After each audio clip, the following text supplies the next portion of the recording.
પાલિકા ફરી વિવાદમાં આવી હતી। દાહોદ પાલિકા પ્રમુખની ચેમ્બરમાં જ સર્જાયું તૂતુ મેમે। પ્રમુખ નીરજ દેસાઈની ચેમ્બરમાં કાઉન્સિલર અને પૂર્વ પક્ષના નેતા રાજેશ સહેતાએ વચ્ચે કામોના એજન્ડાને લઈ તૂતુ મેમે થઈ હતી। વારંવાર એજન્ડાનો લેટર માંગવા છતાં ન અપાતો હોય, દાળમાં કાળું હોવાની શંકા કાઉન્સિલર રાજેશ સહેતાએ વ્યક્ત કરી હતી। પૂર્વ પ્રમુખ દ્વારા કામોના બિલ કઢાવવા દબાણ કરાતું હોવાનો પ્રમુખ નીરજ દેસાઈએ આક્ષેપ કર્યો હતો। અગાઉની બોડી દ્વારા મળત્યા કોન્ટ્રાક્ટરને વગર મંજૂરી અને ટેન્ડર વગર લાખો રૂપિયા ચૂકવાયા અને બાકીના બિલો અપાયા કરાઈ રહ્યું છે દબાણ તેવા આક્ષેપો પ્રમુખ નીરજ દેસાઈએ કર્યા છે। છેલ્લા કેટલાય સમયથી પાલિકા ભાજપમાં જૂથબંધી હોવાનું ચર્ચાઈ રહ્યું છે। પૂર્વ પાલિકા પ્રમુખ અને શાસક પક્ષના નેતા દ્વારા ગંભીર આક્ષેપ લગાવવામાં આવ્યા છે તમારા ઉપર કે ભાઈ ગેરરીતિ કેટલાક કામોને લઈને આચરવામાં આવી છે, જેને લઈને પ્રોસિડિંગ બુક અમને આપતા નથી। શું કહેશો આપ? પર્ટિક્યુલર કયું કામ બાબતમાં તમને જણાવવામાં આવ્યું છે કે કઈ બાબતમાં ગેરરીતિ થઈ છે? એમને સાધન સામગ્રી અને કંઈક રોડ રસ્તાના કામોમાં સાધન સામગ્રીનો વિષય SBM સ્વચ્છ ભારત મિશન હેઠળ સરકારશ્રી જે તે સમયે અમને સાધન સામગ્રી સાફ સફાઈ માટે આપતી હોય છે, જેના અનુસંધાનમાં SBMનો વિષય આપ સૌને જાણમાં હશે। સરકારશ્રીનું પોર્ટલ આવે છે જેમ પોર્ટલ પર ઓફિશિયલી જે કંપની રજીસ્ટર થયેલી હોય એ જ કંપનીમાંથી અમને ખરીદી કરવાની હોય છે। એમનો ફિક્સ ભાવ હોય છે। RCM એનામાંથી TS વહીવટી મંજૂરી આપતી હોય છે। માત્ર અમને ખાલી પેમેન્ટ કરવાનું હોય છે અને અલગ અલગ આખા ગુજરાતની નહીં, આખા ઇન્ડિયાભરની એજન્સી એના પર પોતાની રજીસ્ટ્રેશન કરાવતી હોય છે। એમના ISO સર્ટિફિકેટ જે સરકારશ્રીની આવશ્યકતામાં આવતું હોય છે, બધા સર્ટિફિકેટ પછી જો એને પાત્રતા હોય અમે એને જ વર્ક ઓર્ડર આપીએ છીએ। સાધન સામગ્રી અમે ચોક્કસ એના થકી જ કરી છે। જેમ પોર્ટલ સિવાય કોઈ પણ અમે પ્રાઇવેટ પાર્ટી પાસેથી કોઈ જો કોઈ સાધનની ખરીદી કરી હોય તો અમે ગુનેગાર। જેમ પોર્ટલ પરથી સરકારે જે TS વહીવટી અમને આપી છે એનામાંથી અમે સાધનો લેવામાં આવ્યા છે। શાસક પાલિકા પ્રમુખ અને શાસક પક્ષે એવો આક્ષેપ કર્યો કે બોર્ડ મિટિંગમાં જે મુદ્દા હતા જે પાછળથી આ લોકોએ ધ્યાન મુજબ મુદ્દા લીધા છે અને એમને પ્રિસાઇડિંગ હજી સુધી લખ્યું નથી ને પ્રિસાઇડિંગમાં આ લોકો ભ્રષ્ટાચાર કર્યો હોય તેવા સાંકેતિક સંકેતો આપ્યા છે। સ્થાનિક સ્વરાજ્યની સંસ્થામાં બોર્ડ મિટિંગ પૂરા થયા પછી પ્રોસિડિંગ હંમેશા ખુલ્લું રહેતું હોય છે। આજની વાત કરીએ તો જેવી રીતે રાત્રે અચાનક વરસાદ પડ્યો, એવી કોઈ ઇમરજન્સી આવતી હોય છે, એનામાં જો વધારાના કોઈ કામ લેવા હોય તો એ કામ લેવા માટે અમે લોકો તેને રાખતા હોઈએ છીએ। એ એમનો જે આક્ષેપ છે તદ્દન પાયાવિહોણનો આક્ષેપ છે। કોઈ પણ ગેરરીતિ થઈ હોય તો તેમની પાસે RCM શહેરી વિકાસ મંત્રાલય કમિશનર બેનીવાલ છે, તેઓ એની પ્રક્રિયા કરે। મૌખિક આક્ષેપ કરવાનો બદલે કાગળિયાથી સાબિત કરીને બતાવે। પ્રોસિડિંગ બુકમાં પણ કોરી હોવાનો આક્ષેપ કરવામાં આવ્યો છે। ના, પ્રોસિડિંગ બુક કોરી ના આવે ને આ બાબતનો જવાબ તમને મુખ્ય અધિકારી આપશે, કારણ કે આ વહીવટી અધિકારીનો વિષય છે। પ્રોસિડિંગ બુક પૂર્ણ કરવાનો પ્રમુખનો વિષય નથી। તમારા દ્વારા પણ આક્ષેપ કરવામાં આવ્યા હતા કે તમારા કાર્યકાળમાં જે રીતે આચરવામાં આવી તે અમારામાં નથી, એવા આક્ષેપો તમે પણ લગાવ્યા? મેં એવા કોઈ આક્ષેપ કર્યા નથી। એ લોકોનો જે તમારા પર જણાવવામાં આવે છે રસ્તા રીસર્ફેસિંગની ગ્રાન્ટ, મોટાભાઈ અમારા બધા જ પેપર્સ તમે ચેક કરી શકો છો। આ રસ્તા રીસર્ફેસિંગની ગ્રાન્ટ ગયા વર્ષે 7મા મહિનામાં તત્કાલીન પ્રમુખશ્રીના અંડરમાં આ મંજૂર કરવામાં આવેલા હતા।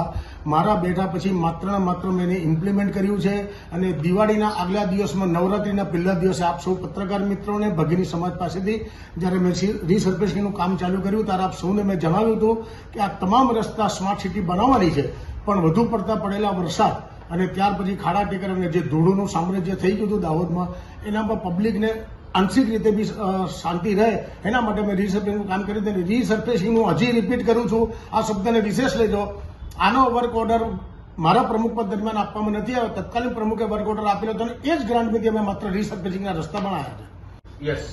રીસર્ફેસિંગની ગ્રાન્ટ માટે એક વિશેષ મુદ્દો હું તમને જણાવું છું કે આપ સૌને મારી વિનંતી છે, તપાસ કરી લેજો યોગ્ય। ભૂતકાળમાં જે પણ કોઈ અધિકારી હતા એ અધિકારીએ રીસર્ફેસિંગનો વર્ક ઓર્ડર આપ્યા પછી બીજા અધિકારીએ આવી અને એને 1.63 ના ઊંચા ભાવે આપવામાં આવેલો હતો।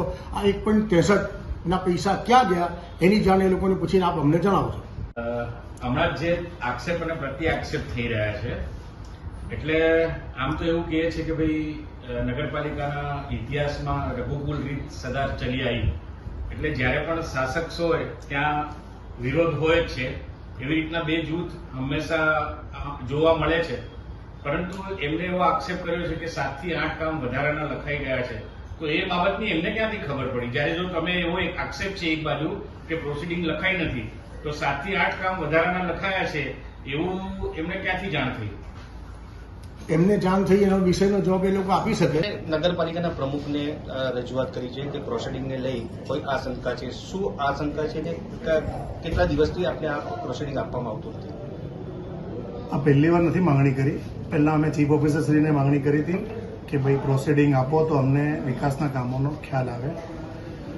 ગત જ્યારે બોર્ડ ભરાઈ હતી તે 2-4 મિનિટમાં પૂરી થઈ, એનું વિડીયો રેકોર્ડિંગ પણ હશે. અને પાછળથી ઉમેરવામાં આવ્યા 7 થી 8 કામ, ટોટલ 11 કામ ઉમેરવામાં આવ્યા. એમાં 3ની ચર્ચા થઈ હતી કે આ 3 કામ ઉમેરાશે.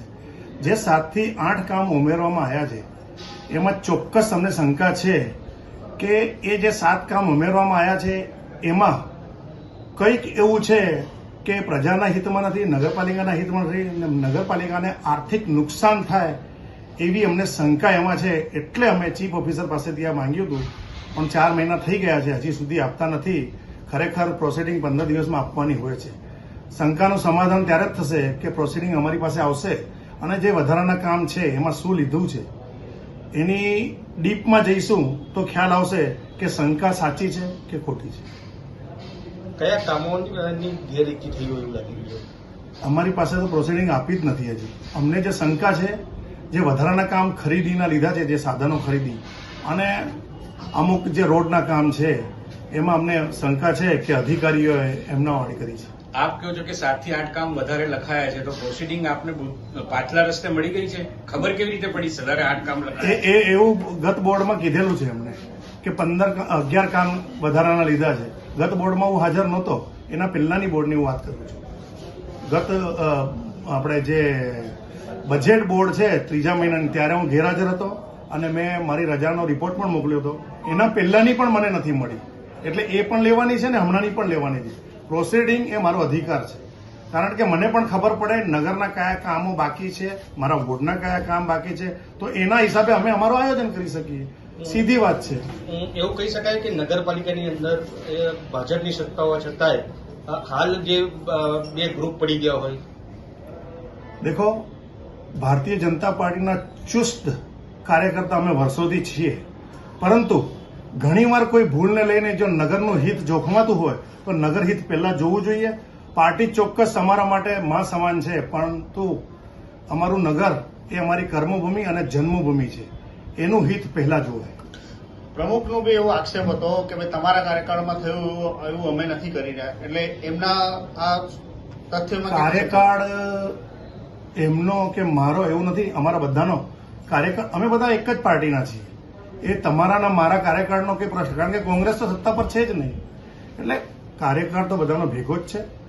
સૌ સદસ્યોએ ભેગા મળીને સામાન્ય સભામાં આયોજન કરીને એમાં એજન્ડા જે નીકળે છે એને બહાલી આપવાની હોય છે.